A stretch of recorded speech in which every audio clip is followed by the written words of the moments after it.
Oppo A52 എന്ന phone ഇന്ത്യയിൽ launch ചെയ്തിരിക്കുകയാണ്. ഓപ്പോ A52 വരുന്നത് 17,000 രൂപ പ്രൈസ് റേഞ്ചിലാണ്. ഇന്ന് നമ്മൾ നോക്കാൻ പോകുന്നത് ഓപ്പോ A52 എന്ന ഫോണിന്റെ വിശേഷങ്ങളാണ്. അതിനു മുമ്പ് ഇതുപോലുള്ള വീഡിയോസ് ഇനിയും കാണാൻ താല്പര്യമുണ്ടെന്നുണ്ടെങ്കിൽ ഈ ചാനൽ ഒന്ന് സബ്സ്ക്രൈബ് ചെയ്യാവുന്നതാണ്. പിന്നെ അടുത്ത് വരുന്ന ഒരു ബെല്ലൈക്കണും കൂടി എനേബിൾ ചെയ്ത് വെച്ചാൽ ഞാൻ വീഡിയോസ് അപ്ലോഡ് ചെയ്യുമ്പോൾ തന്നെ നിങ്ങൾക്ക് അതിന്റെ നോട്ടിഫിക്കേഷൻ ലഭിക്കുന്നതായിരിക്കും. ആദ്യം ഈ ഫോണിന്റെ ഡിസ്പ്ലേ പറ്റി പറയുകയാണെങ്കിൽ 6.5 ഇഞ്ചിന്റെ ഫുൾ HD+ ഡിസ്പ്ലേ ആണ് ഈ ഫോണിൽ കൊടുത്തിരിക്കുന്നത്. LCD പാനലാണ് ഈ ഫോണിൽ ഉപയോഗിച്ചിരിക്കുന്നത്. പിന്നെ ഈ ഫോണിൽ നമുക്ക് ഒരു പഞ്ചോൾ ഡിസ്പ്ലേ ആണ് ലഭിക്കുന്നത്. ഫോണിന്റെ പഞ്ചോൾ വരുന്നത് ടോപ്പ് ലെഫ്റ്റ് ഭാഗത്തായിട്ടാണ്. പിന്നെ ഈ ഫോണിൽ ഏകദേശം 90.5% സ്ക്രീൻ ടു ബോഡി റേഷ്യോ നമുക്ക് ലഭിക്കുന്നുണ്ട്.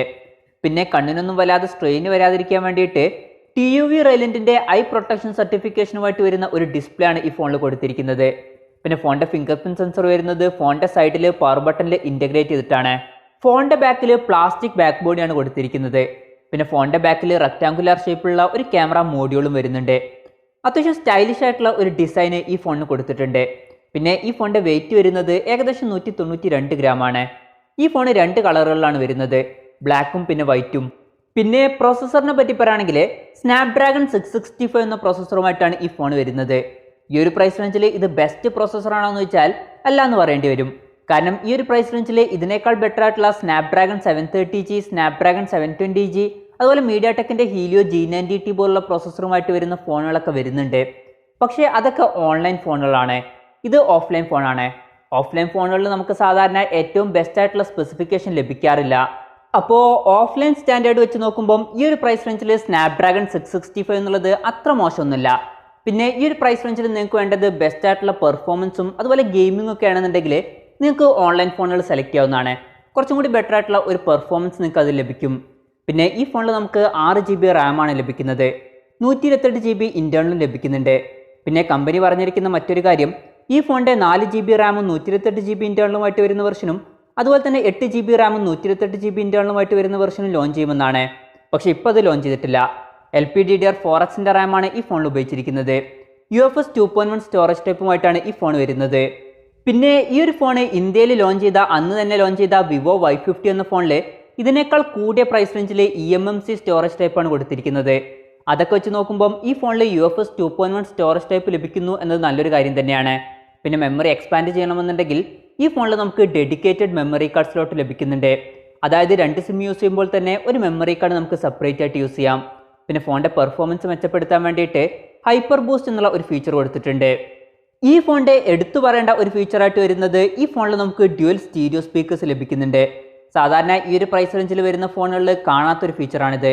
ഈ ഒരു പ്രൈസ് റേഞ്ചിൽ വളരെ ചുരുക്കം ഫോണുകളിൽ മാത്രമേ ഈ ഒരു ഫീച്ചർ വരുന്നുള്ളൂ. പിന്നെ ഈ ഫോണിൽ ഡയറക്റ്റ് 2.0 സപ്പോർട്ട് ചെയ്യുന്നുണ്ട്. അതുപോലെ തന്നെ ഹൈറസ് ഓഡിയോയും സപ്പോർട്ട് ചെയ്യുന്നുണ്ട്. അപ്പോൾ അത്യാവശ്യം നല്ലൊരു സൗണ്ട് ക്വാളിറ്റി ഈ ഫോണിൽ നമുക്ക് ലഭിക്കും. പിന്നെ ഈ ഫോണിൽ 3.5mm ഓഡിയോ ജാക്ക് കൊടുത്തിട്ടുണ്ട്. ആൻഡ്രോയിഡ് 10 ബേസ് ചെയ്തിട്ടുള്ള കളർ OS സോഫ്റ്റ്വെയറുമായിട്ടാണ് ഈ ഫോൺ വരുന്നത്. പിന്നെ ക്യാമറയെ പറ്റി പറയുകയാണെങ്കിൽ ഫോണിന്റെ പിന്നിൽ 4 ക്യാമറ സെൻസേഴ്സ് ആണ് കൊടുത്തിരിക്കുന്നത്. 12 മെഗാപിക്സലിന്റെ f1.8 അപ്പേഴ്സിൽ വരുന്ന മെയിൻ സെൻസറാണ് വരുന്നത്. പിന്നെ 8 മെഗാപിക്സലിന്റെ f2.2 അപ്പേഴ്സിൽ വരുന്ന അൾട്രാ വൈഡ് ആംഗിൾ ലെൻസ് വരുന്നുണ്ട്. ഇതിന്റെ ഫീൽഡ് ഓഫ് വ്യൂ വരുന്നത് 119 ഡിഗ്രിയാണ്. പിന്നെ മൂന്നാമത് 2 മെഗാപിക്സലിന്റെ f2.4 അപ്പേഴ്സിൽ വരുന്ന മാക്രോ ലെൻസും 4ാമത് 2 മെഗാപിക്സലിന്റെ f2.4 അപ്പേഴ്സിൽ വരുന്ന ഡെപ്ത് സെൻസറും കൊടുത്തിട്ടുണ്ട്. പിന്നെ ഇതിൽ 4K വീഡിയോ റെക്കോർഡിംഗ് സപ്പോർട്ട് ചെയ്യുന്നുണ്ട്. പിന്നെ ലോ ലൈറ്റ് പെർഫോമൻസ് മെച്ചപ്പെടുത്താൻ വേണ്ടിയിട്ട് അൾട്രാ നൈറ്റ് മോഡ് 2.0 എന്നുള്ള ഫീച്ചർ കൊടുത്തിട്ടുണ്ട്. ഫോണിന്റെ ഫ്രണ്ടിൽ നമുക്ക് 8 മെഗാപിക്സലിന്റെ f2.0 അപ്പേഴ്സിൽ വരുന്ന സെൽഫി ക്യാമറ ആണ് ലഭിക്കുന്നത്. ബാറ്ററിയെ പറ്റി പറയുകയാണെങ്കിൽ ഈ ഫോണിൽ നമുക്ക് 5000 mAh ബാറ്ററി ലഭിക്കുന്നുണ്ട്. അപ്പോൾ അത്യാവശ്യം നല്ലൊരു ബാറ്ററി ബാക്കപ്പ് ഈ ഫോണിൽ നമുക്ക് ലഭിക്കും. പിന്നെ 18 വാട്ടിന്റെ ഫാസ്റ്റ് ചാർജിങ്ങും സപ്പോർട്ട് ചെയ്യുന്നുണ്ട്. Type C ചാർജിംഗ് പോർട്ടുമായിട്ടാണ് ഈ ഫോൺ വരുന്നത്. ഈ ഫോണിന്റെ 6GB RAM വെർഷന്റെ വില വരുന്നത് 16,990 രൂപയാണ്. ജൂൺ 17 മുതലാണ് ഈ ഫോണിന്റെ സെയിൽ സ്റ്റാർട്ട് ചെയ്യുന്നത്. ഇത് ഓഫ്ലൈൻ ഫോണാണ്.